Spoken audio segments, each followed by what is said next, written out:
Thank you, Dr. Isley, and we apologize for the technical difficulties. We have three additional panelists that I would like to bring forward for their presentations. First will be Susan Phelps, who's the Economic Development Manager for Nash County. Susan has been working in local government, primarily in the economic development area for almost a decade now. She earned her bachelor's degree from North Carolina State University and her master's in public administration from East Carolina University. Prior to her, though, we will have our economic update, which will be presented by Dr. Mouchine Guettabi, who was here with us last year. Dr. Guettabi spends a good portion of his time. He's an associate professor of economics at the University of North Carolina at Wilmington. And much of his work is in the space of looking at local economies. He does research on it and does a lot of reporting, particularly about economic conditions here in Eastern North Carolina. And he holds a PhD in economics, my apologies, from Oklahoma State University. And then last up will be our annual update from Greg Bunn, who is the president of the Nash County Farm Bureau, which is part of the North Carolina Farm Bureau Federation. And we thank him for being here as well. So I'll turn it over to Dr. Guettabi.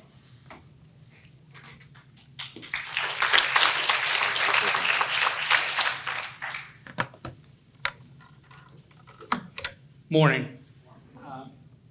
I'm vertically challenged, so I need to take this off. Walk around a little bit. We don't have a ton of time. I'm going to try to be fairly quick.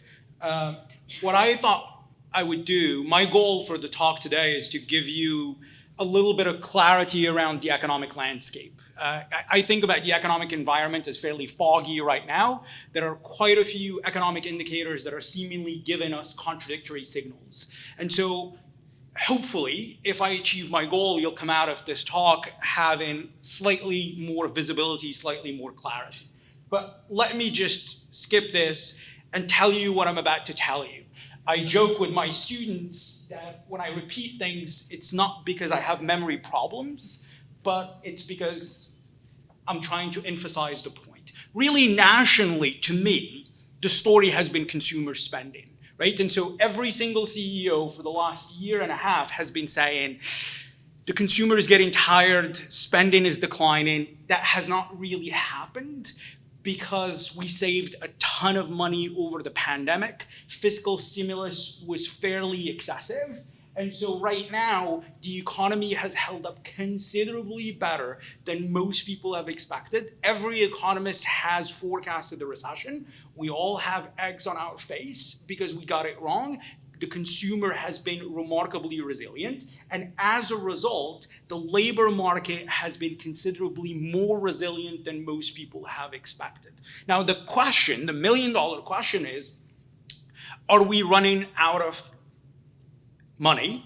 And if we run out of money, what does that potentially mean for the labor market? And then, of course, you have the Federal Reserve, which unfortunately has only one lever, and that's interest rates. And it's been raising interest rates in the hopes of breaking either the consumer or the labor market, and we have not cooperated. I paid $9 yesterday for a Stella, $5 this morning for a cup of coffee. So clearly, something is wrong, but we're contributing to it because we're continuing to spend, right? And so, and then you have the housing market. We were having a conversation a second ago. The housing market to me is frozen, right? If you're a buyer, even if you're sitting on $300,000 equity that you've built up over the last couple of years, you're not looking forward to selling and trading a 2% mortgage for an 8% one. If you're a would-be buyer, you definitely are not excited about paying $3,000 a month for a $300,000 home. So again, the big question is who's going to blink first? Is it going to be buyers or sellers? Locally, we've received a massive number of in-migrants from the Northeast, a bunch of whom are paying cash. Now the question is what happens to migration over the next 12, 18 months, and does that potentially help ease some of the pressure that has been built up in the housing market? And then we have inflation that's moderating, but so are wage gains, right?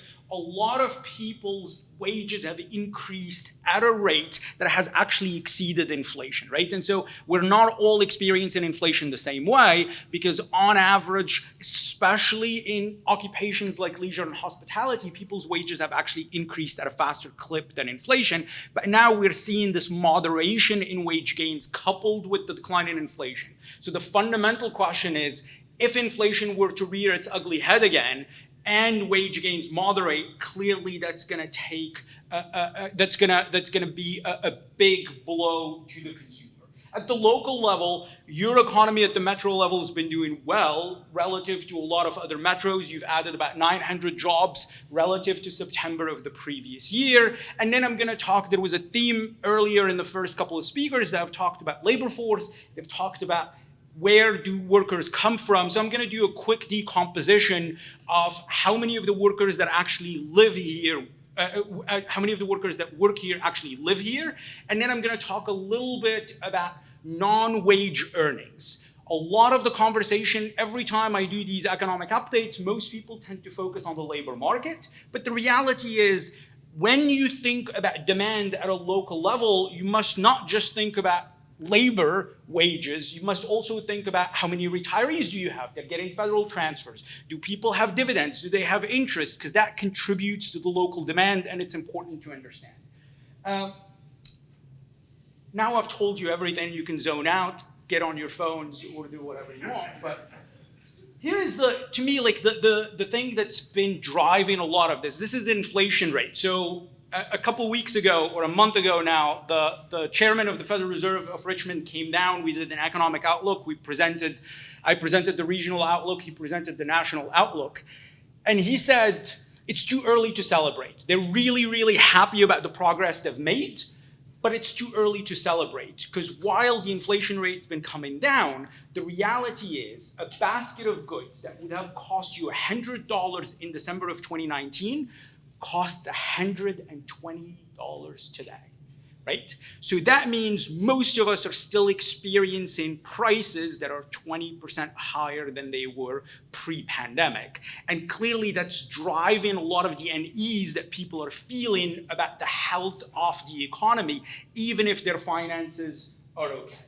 I've mentioned this. This is an economy that just has not broken, right? The JOLTS report, the job openings came down a little softer this past month, but it's still much, much healthier than we would have anticipated a year and a half ago. I like listening to earnings calls, and the CEO of Walmart, the CEO of Target last year were saying, well, the consumer maybe is getting tired. They're still saying the same thing, and the consumer keeps surprising to the upside. Now, I have to say that people have reported a lot on the Cyber Monday numbers, and they were remarkable. But then the underlying number that matters is that something like 80% of all those purchases were using buy now, pay later. And that's problematic. And I'll show you that the health of the consumer, financial health that is deteriorating. And that's something that is a theme of this conversation going forward. I showed this graph last year. These are delinquency rates. And last year when I was here, I told you that delinquency rates are still below pre-pandemic levels. That's no longer true. So delinquency rates are about 3% right now. They're still much, much lower than the great financial crisis, but they're climbing up because the health of the consumer, financial health that is deteriorating. We're clearly not saving any money. Right? This is the savings rates. This is how much of our disposable income are we actually putting aside on a monthly basis, and it's nothing, right? It's money in, money out, because we have to go see Taylor Swift, right? And so, and then this is the thing that's broken most people's brains. This is consumer sentiment by University of Michigan, and there is this disconnect. Most people's finances are still holding up reasonably well. But when you ask them about how they're feeling about things, they say terrible. And we're engaging in retail therapy in order to fix this. Somebody told me the other day that there is this theory out there that most people are attributing their wage gains to their talent and their hard work, and they're attributing most of the inflation to terrible government policies. And that may explain this low sentiment, because the sentiment is as low as it was during the great financial crisis, and yet the economy is doing much, much better, right? So there is something that's potentially going on here. And this is my favorite slide to show, is we're saying things are bad, but this is consumer spending in real dollars, right? So again, revenge spending, revenge traveling. Now, I love this. And what does this tell you? There was an article in the Wall Street Journal about 2 weeks ago that said something about most young people are no longer putting money aside to buy homes for a down payment because they think that home ownership is so unachievable. They're using the money that they would have saved in order to buy a home for experiences. And the sector that's really doing right now very well is experience-driven spending, right? Because there is now, we've gone from revenge spending into what's being labeled right now. Sorry? No. Into what's being labeled as doom spending. Because we know our finances are getting trickier, but we're still spending as a way to kind of get over whatever difficulties we tend to be experiencing. Can I go back? Yeah, I can go back.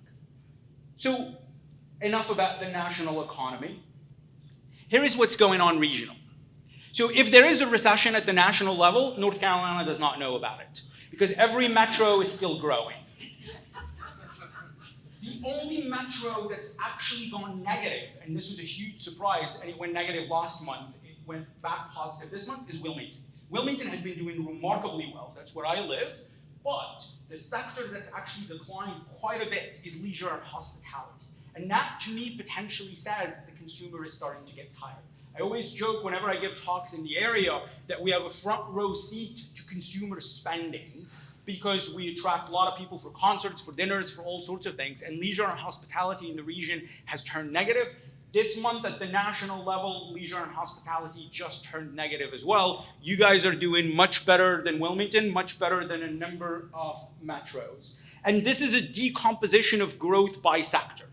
Green is good, pink is bad, not the colors, but they show you year-over-year growth rates. So every sector except trade and state government is still growing, and we're not really seeing a deceleration. This is Rocky Mountain Metro data decomposed by sector, and it's just showing you year-over-year data. So it says, for example, that the manufacturing sector grew by 4.7% relative to the same month last year.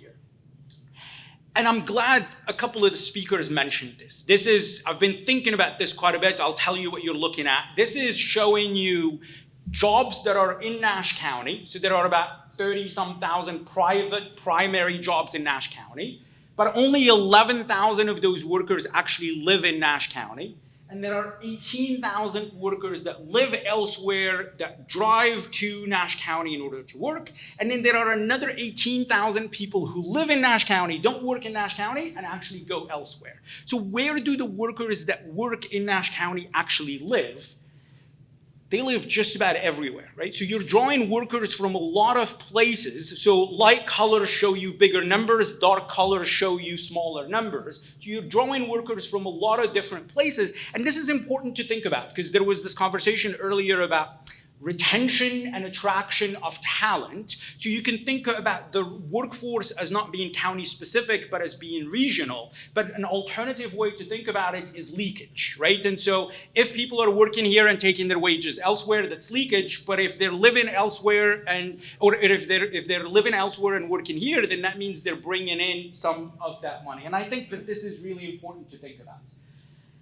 I love thinking about income and where it comes from, and this is a map showing you per capita income. There is massive variation in income across the state. And the reason I'm showing per capita income, because it's not simply focusing on wages, it is inclusive of retirement dollars, and it also has income that comes from federal transfers. And the reason this is important is because when you think about, for example, Nash and Edgecombe counties' income, what stands out is that, for example, for Edgecombe, only 47% of all the per capita income, so it's about Edgecombe County's personal income, per capita personal income is about $43,000.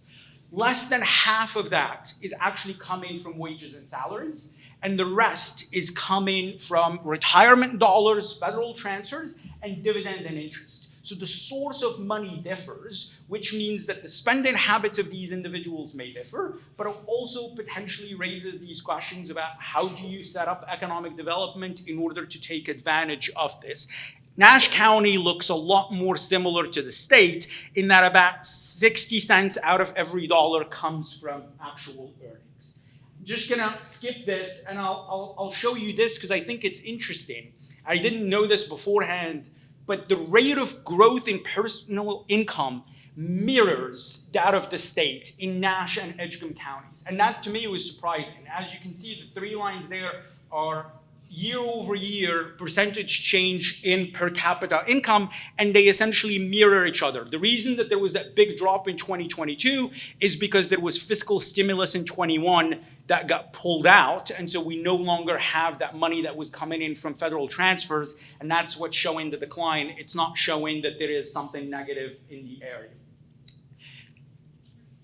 I love showing this. This is earnings. This is year-over-year wage increases. And so you can see that there is significant variation in how much money people actually have relative to last year. This is by how much their earnings have increased. Every time I show a slide like this in Wilmington, I focus on it and I say, this says that on average, workers in Wilmington experienced a 9% wage increase. And then I go, I definitely did not get that. The dean was there a couple of weeks ago, and I said, on your way out, if you want to tap him and ask him to give me a raise, please do that. 2 weeks later, I get an email saying, good talk. So I'm assuming that raise is not coming. But this is really important because how we feel about inflation depends on whether or not we're experiencing these raises. Kenneth has already touched on the housing market, so I'm not going to belabor it, but these are your 2 counties relative to January 2020. Hockey stick appreciation. We have not given up any of the pandemic gains. The slope has flattened, meaning the rate of increase has slowed, but we're still much, much higher than we were beforehand. So we're talking about 50 to 70% increases in prices. This is not a regional story. The numbers that you're seeing there are 1.5, 1.4, 1.3. That means in those communities, prices are 40, 50, 60% higher than they were relative to January 2020. And again, the fundamental question is who's gonna blink first and to what extent are we gonna see some potential decline in some of these price increases. Zillow is very, very bullish on housing prices. This is their forecast.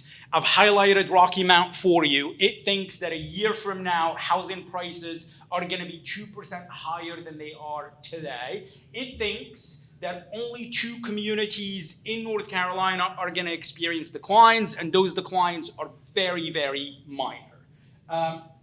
And just the broad point, I love that we started the conversation about workforce, because it's really important to think, to me, when we think about economic development, about what are the drivers of economic development. The state as a whole is getting older, and that's an important determinant of this next leg of growth, or what does North Carolina 3.0 potentially look like. And one of the things that we've seen is that most of the growth in North Carolina has been driven by migration, not by differences between births and deaths. In fact, most counties would have actually shrunk in the absence of migration. And so when we think about recruiting companies, when we think about retaining them, when we think about growth, thinking about labor force, thinking about demographics is massively important. And the reason is this. The state is getting very old. Brunswick County, close to where I live, has a median age now of 57, largely driven by migration. Most counties across the state, unless they have a base or a university, have a median age of about 40. And again, this just means that fertility rates are down, but migration so far has been allowing these communities to still have a healthy labor force, but it's going to be important to think about what that next leg potentially looks like. If there is anything I can do for you, feel free to reach out. If I can help with economic forecasting, if I can help with economic impact analysis, if you want to yell at me about something I've said, do that. Have a great rest of your program and have a good day.